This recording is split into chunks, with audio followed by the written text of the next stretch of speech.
नमस्कार दोस्तों, एजुकेशन 24 में आपका स्वागत है। दोस्तों आज का वीडियो बहुत ही खास होने वाला है क्योंकि आज के इस वीडियो में आपको पॉलिटिकल साइंस के एक बहुत ही इंपॉर्टेंट क्वेश्चन का हेडिंग बना करके दिखाऊंगा और बताऊंगा कि हेडिंग कैसे बनाया जाता है। तो आप इस वीडियो को पूरा अंत तक जरूर देखिएगा क्योंकि इस वीडियो से आपको बहुत कुछ सीखने को मिलेगा जो कि बीए एग्जाम में काम करेगा। तो आइए देर न करते हुए वीडियो को शुरू करते हैं और प्रश्न का हेडिंग बना करके सीखते हैं। दोस्तों बीए एग्जाम में किसी भी क्वेश्चन का हेडिंग बनाने के लिए आपको क्या करना है कि सबसे पहले क्वेश्चन को पढ़ना है और पढ़ करके समझने की कोशिश करना है कि क्वेश्चन के अंदर क्या पूछा जा रहा है। क्योंकि जब तक आप क्वेश्चन को पढ़ेंगे नहीं, समझेंगे नहीं, तब तक ना तो आप उस क्वेश्चन का हेडिंग बना पाएंगे और नहीं आप उस क्वेश्चन के आंसर लिख पाएंगे। तो सबसे पहले क्वेश्चन को पढ़ना है और पढ़ करके समझना है। उसके बाद दूसरे स्टेप में क्या करना है कि क्वेश्चन के अंदर देखना है कि कौन कौन से पॉइंट दिया हुआ है जिसका इस्तेमाल करके आप हेडिंग बनाएंगे। जैसे दोस्तों यहाँ पे आपका पॉलिटिकल साइंस का क्वेश्चन दिया हुआ है। अगर आपको इस क्वेश्चन का हेडिंग बनाना होगा या फिर अगर आपको इस क्वेश्चन का आंसर लिखना होगा तब आप क्या करेंगे, सबसे पहले क्वेश्चन को पढ़ेंगे, पढ़ करके समझेंगे।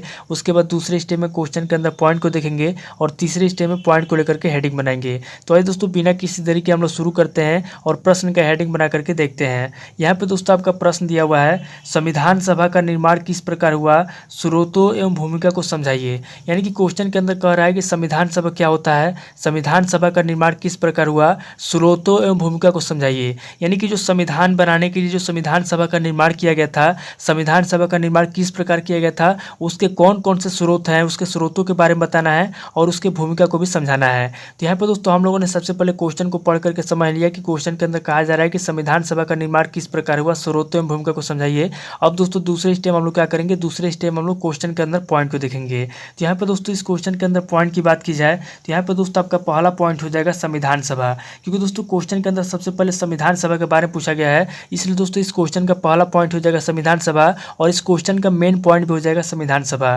क्योंकि दोस्तों अगर आप संविधान सभा को इस क्वेश्चन से निकाल देंगे तो इस क्वेश्चन का कोई मायने नहीं रह जाएगा। इसलिए दोस्तों इस क्वेश्चन का पहला पॉइंट हो जाएगा संविधान सभा और इस क्वेश्चन का मेन पॉइंट भी हो जाएगा संविधान सभा। अब दोस्तों दूसरे पॉइंट की बात की जाए तो यहाँ पे दोस्तों आपका दूसरा पॉइंट हो जाएगा संविधान सभा का निर्माण। क्योंकि दोस्तों क्वेश्चन के अंदर संविधान सभा के निर्माण के बारे में पूछा गया कि संविधान सभा का निर्माण किस प्रकार हुआ, तो इसलिए दोस्तों आपका दूसरा पॉइंट हो जाएगा निर्माण किस प्रकार हुआ। अब दोस्तों तीसरे पॉइंट की बात की जाए तो यहाँ पे दोस्तों आपका तीसरा पॉइंट हो जाएगा स्रोतों।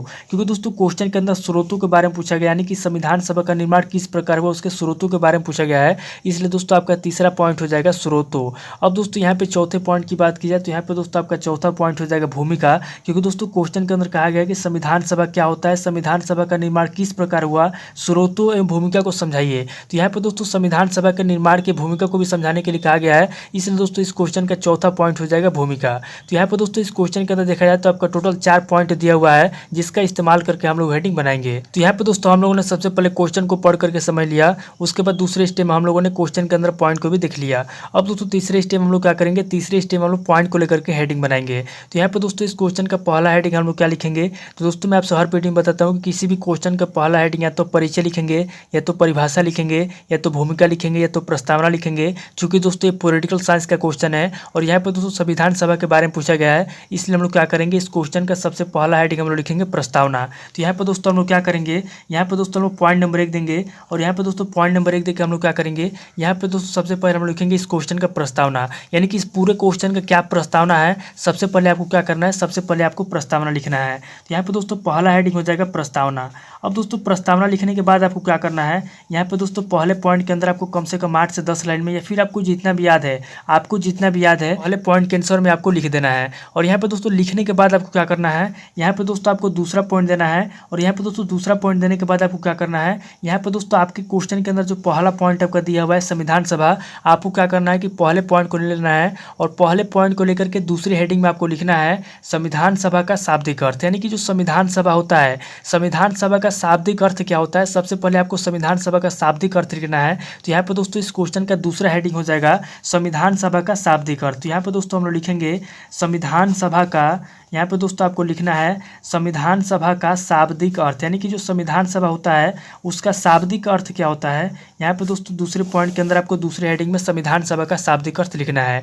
अब दोस्तों दूसरे पॉइंट के अंदर संविधान सभा का शाब्दिक अर्थ लिखने के बाद आपको क्या करना है, यहाँ पे दोस्तों दूसरे पॉइंट के अंदर आंसर में आपको कम से कम 10 से 12 लाइन में या फिर आपको जितना भी याद है, यहाँ पे दोस्तों आपको जितना भी याद है, यहाँ पे दोस्तों आपको संविधान सभा का शाब्दिक अर्थ लिखना है। अब दोस्तों यहाँ पे इस क्वेश्चन का दूसरा हेडिंग लिखने के बाद आपको क्या करना है और यहाँ पे दोस्तों आपको दूसरा आंसर लिखने के बाद आपको क्या करना है, आगे दोस्तों आपको तीसरा पॉइंट देना है और यहाँ पे दोस्तों तीसरा पॉइंट देने के बाद आपको क्या करना है, यहाँ पे दोस्तों आपको तीसरा हेडिंग लिखना है संविधान सभा के आवश्यक अंग, यानी कि जो संविधान बनाने के लिए जो संविधान सभा का आयोजन किया गया था, निर्माण किया गया था, उसका जो है कि आवश्यक अंग कौन कौन से हैं। यहाँ पे दोस्तों तीसरे हेडिंग में आपको लिखना है संविधान सभा के आवश्यक अंग। तो यहाँ पे दोस्तों तीसरा हेडिंग हो जाएगा, तीसरा हेडिंग हम लोग लिखेंगे संविधान सभा के आवश्यक अंग, यानी कि संविधान सभा के कौन कौन से आवश्यक अंग हैं। यहाँ पे दोस्तों हम लोग लिखेंगे संविधान सभा के आवश्यक अंग, यानी कि संविधान सभा के जो भी आवश्यक अंग है, यहाँ पे दोस्तों आपको उन आवश्यक अंगों के बारे में लिखना है। अब दोस्तों तीसरा हेडिंग लिखने के बाद आपको क्या करना है, यहाँ पे दोस्तों तीसरे पॉइंट के अंदर तीसरे हेडिंग में आपको कम से कम 15 से 16 लाइन में, या फिर आपको जितना भी याद है,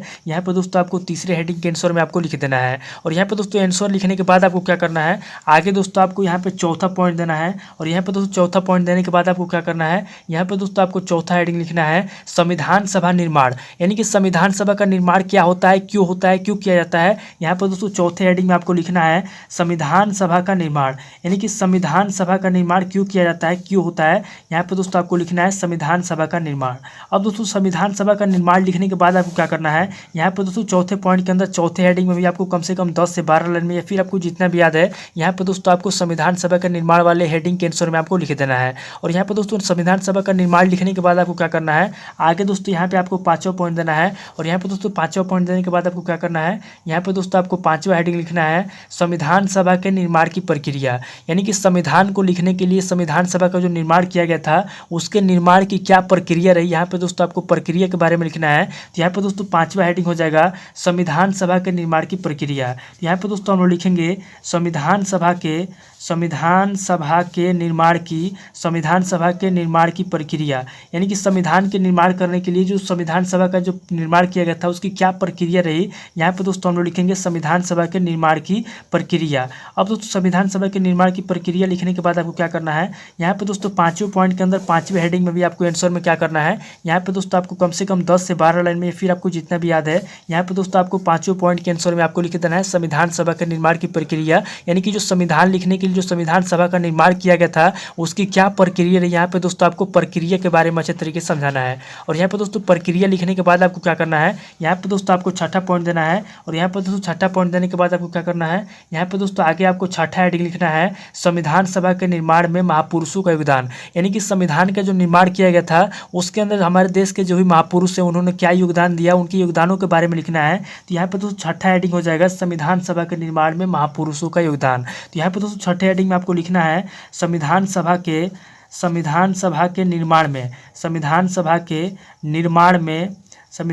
के निर्माण में महापुरुषों का योगदान, यानी कि हमारे देश के जो भी महापुरुष है, डॉक्टर राजेंद्र प्रसाद, भीमराव अम्बेडकर, जो भी हमारे महापुरुष है देश के, उन्होंने संविधान सभा के निर्माण में क्या योगदान दिया।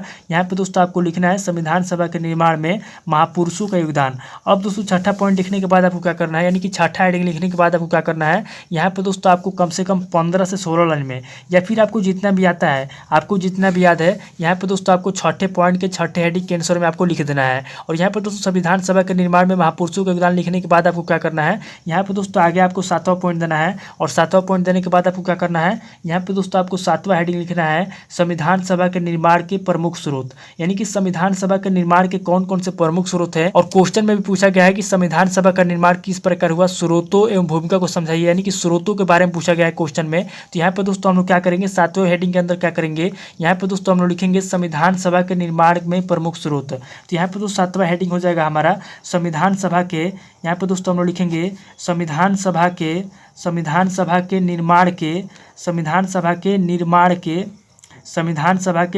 के यहाँ पे दोस्तों हम लोग लिखेंगे संविधान सभा के निर्माण के प्रमुख स्रोत, यानी कि जो संविधान सभा है उसके कौन कौन से प्रमुख स्रोत हैं निर्माण के। यहाँ पे दोस्तों आपको लिखना है संविधान सभा के निर्माण के प्रमुख स्रोत, यानी कि जो भी प्रमुख स्रोत हैं, यहाँ पे उन प्रमुख स्रोतों के बारे में आपको लिखना है। और यहाँ पे दोस्तों सातवां पॉइंट देने के बाद आपको क्या करना है, यहाँ पे दोस्तों आपको कम से कम 15 से 16 लाइन में, या फिर आपको जितना भी आता है, आपको जितना भी याद है, सातवें हेडिंग के आंसर आपको 15-16 लाइन में इसके आंसर में आपको लिख देना है, यानी कि संविधान सभा के निर्माण के प्रमुख स्रोत में आपको इसका स्रोत लिख देना है। और यहाँ पे दोस्तों लिखने के बाद आपको क्या करना है, यहाँ पे दोस्तों एक बार क्वेश्चन को देख लेना है कि क्वेश्चन के अंदर कौन कौन सा पॉइंट बच रहा है। तो यहाँ पे दोस्तों क्वेश्चन दिया हुआ था संविधान सभा का निर्माण किस प्रकार हुआ, स्रोतों एवं भूमिका को समझाइए।